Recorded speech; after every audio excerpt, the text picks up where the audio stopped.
Hello student, मेरा नाम अब्दुल रहमान है। मेरे चैनल कंप्लीट विद मैथ पर आपका स्वागत है। हम लोग प्रश्नावली 3.3 कर रहे थे। कक्षा 10 एनसीईआरटी मैथ की प्रश्नावली 3.3 कर रहे थे।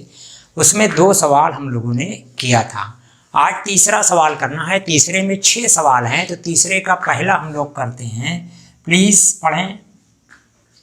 निम्न समस्याओं में रैखिक समीकरण युग्म बनाइए और उनके हल प्रतिस्थापन विधि द्वारा ज्ञात कीजिए। दो संख्याओं का अंतर 26 है और एक संख्या दूसरी संख्या की 3 गुनी है, उन्हें ज्ञात कीजिए। हाँ, देखिए, 2 संख्याओं का अंतर 26 है और एक संख्या दूसरे की 3 गुनी है। 3 गुनी है ना, 3 गुनी है, तो कह रहे हैं संख्या ज्ञात कीजिए। देखिए यहाँ पे माना बड़ी संख्या x और छोटी संख्या y। अब देखिए, उनकी पहली शर्त है कि दोनों का अंतर 26 है, यानी बड़ी में से छोटी घटा दें तो आपको 26 मिलेगा। ये पहले में। फिर आप देखें, कह रहे हैं कि बड़ी संख्या छोटी संख्या की 3 गुनी है, तो छोटी संख्या में आप 3 से गुणा कर दें तो दोनों आपका बराबर हो जाएगा। तो x बराबर 3y, अगर आप इसको x माइनस 3y बराबर 0, ये आपका समीकरण 2 रहा। आप देखें x बराबर 3y, इसी मान को यहाँ रख लें। समीकरण 2 से x का मान समीकरण 1 में रखने पर प्रतिस्थापन विधि से समीकरण 2 से x का मान समीकरण 1 में रखने पर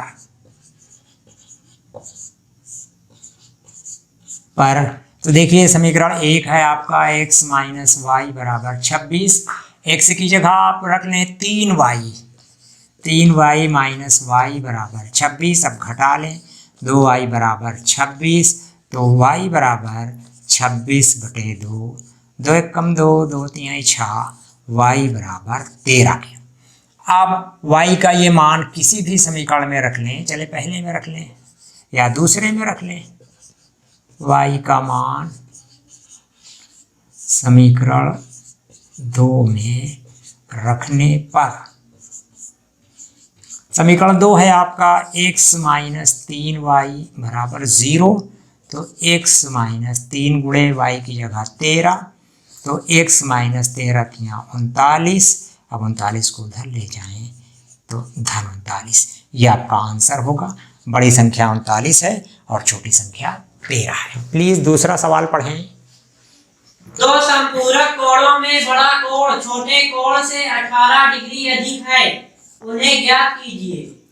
देखिए, 2 संपूरक कोण में बड़ा कोण छोटे से 18 डिग्री अधिक है, कह रहे उन्हें ज्ञात कीजिए। देखिए, माना बड़ा कोण x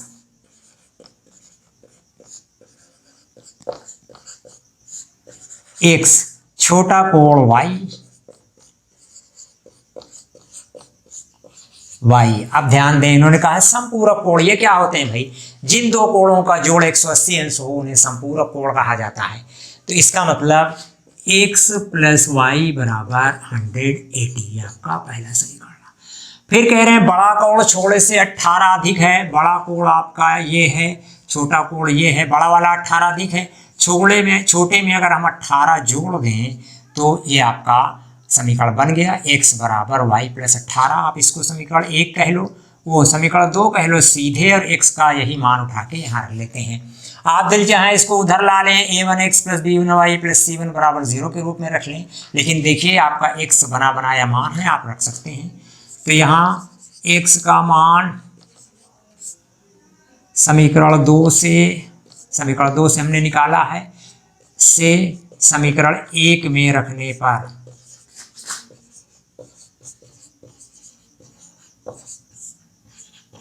तो x की जगह y plus 18 plus y equal to 180।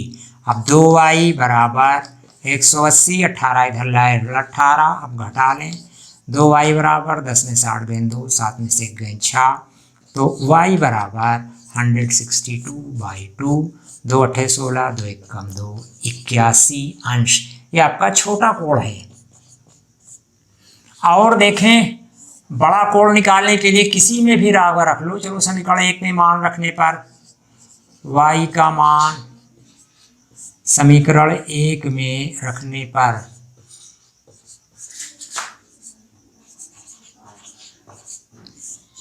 समीकरण 1 देखें, ये है x प्लस वाई बराबर 180।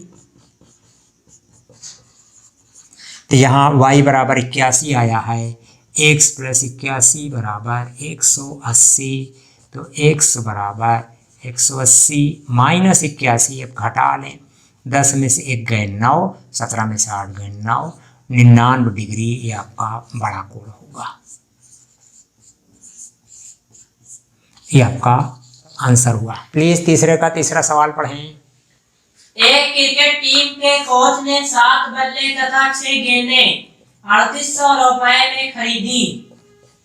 बाद में उसने 3 बल्ले तथा 5 गेंदें 1750 रुपए में खरीदी। प्रत्येक बल्ले और प्रत्येक गेंद का मूल्य ज्ञात कीजिए। 3 बल्ले और 5 गेंदें 1750 रुपए में खरीदी। कह रहे एक बल्ला और गेंद का मान ज्ञात कीजिए। आप उसी को मान लीजिए जो उन्होंने पूछा है। माना एक बल्ला 100 रुपए का और एक गेंद y रुपए की, y रुपए, एक गेंद y रुपए की थी। तो देखें 7 बल्ला खरीदा है, एक गेंद का दाम एक बल्ले का दाम 100 रुपया, तो 7 बल्ले का दाम 7x धन 3 गेंदे 6 गेंदें खरीदी हैं, एक गेंद का दाम y रुपया, 6 गेंद का 6y, यही दोनों जोड़कर 3800 है। ये आपका पहला समीकरण। इधर देखें दूसरी शर्त है, 3 बल्ले का दाम 3x धन 5 गेंद का दाम 5y बराबर 1750 रुपये हैं। ये दोनों समीकरण आपके बन गए। अब इसको हल कीजिए आप, एक बल्ला और एक गेंद का दाम मालूम कीजिए।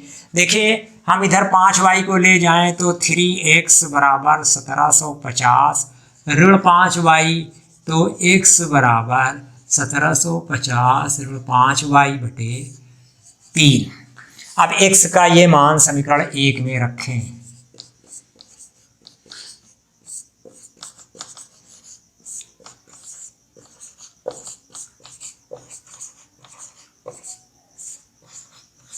पर ये समीकरण 2 से जो मान निकाला है ये ला के यहाँ रख रहे हैं।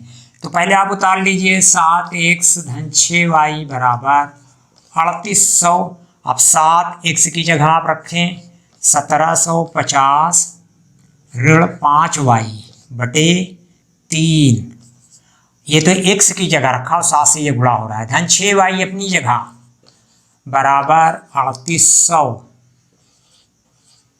ये अब देखिए इस 3 को खत्म करने के लिए 3 से सम में गुणा करा देते हैं। समीकरण के सारे पदों में नियम है, समीकरण के सारे पदों में किसी संख्या से गुणा या भाग करने से उनके मान में कोई अंतर नहीं होता है। तो 3 से ये 3 कट जाएगा। अब 7 से गुणा करिए, 7 सिफरे सिफर, 7 पंजे 35 के 5 हासिल 3, 7 सत्ते 49, 3 52 के 2 हासिल 5, 7 इकन्नम 7 5 12 ऋण 7 पंजे 35y और धन 6y। 6y नहीं, 3 से इसमें भी गुणा हो जाएगा तो ये 3 6 18y सारे पदों में होना चाहिए। एक पद ये है, एक पद ये है, एक पद ये है, तो ये 18y बराबर 3 से इधर भी गुणा, 3 सिफरे सिफर, 3 सिफर सिफर, 3 8 24 के 4 हासिल 2 और 3 त्रिका 9 2 11। अब इसको हल करें, देखें ऋण 35y से 17y जाएगा तो वो 18y जाएगा, तो बचेगा ऋण 17y बराबर ये 11400 ऋण 12250, 12250। अब घटा लें इसको, ऋण 17y बराबर ये सिफर, ये ऋण आएगा मान जो भी आएगा, ये ज़्यादा है, सिफर 5 में सिफर गए 5, यहाँ डाल लें 12, 12 में 4 गए 8, 1 में से गए कुछ नहीं, दोनों तरफ से ऋण हटा लें। 17y बराबर 850 के, तो y बराबर 850 बटे 17, 17 पचे 85, 17 सिफरे सिफर, y बराबर 50 रुपया। ये एक गेंद का दाम हुआ भाई।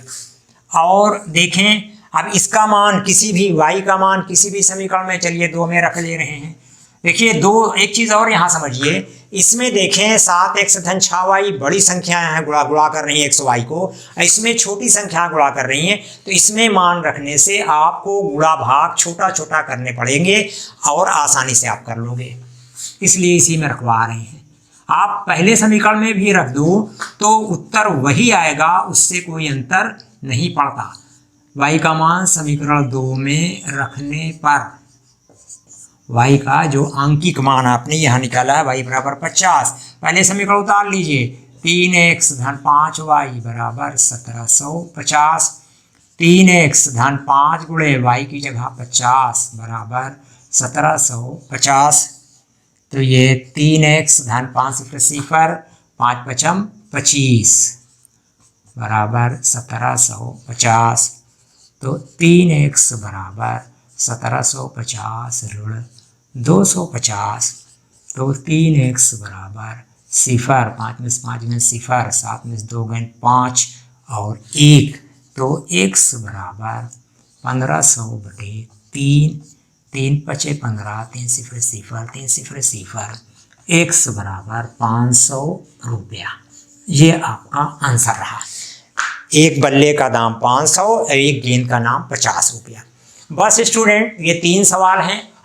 इस सवाल में तीसरे में 6 सवाल हैं, लेकिन 3 सवाल हमने कराया। अगर 6 करा दें तो वीडियो बहुत लंबी हो जाएगी, इसलिए हमने 3 ही सवाल कराया है। कल हम अगले दिन इसको बाकी 3 सवाल कराएंगे। अब अगर आपको मेरा ये वीडियो पसंद आता है तो प्लीज़ इसे लाइक करें, दोस्तों के साथ अधिक से अधिक शेयर करें और चैनल को सब्सक्राइब अवश्य करें, इससे हमारा हौसला बढ़ता है। Thank you.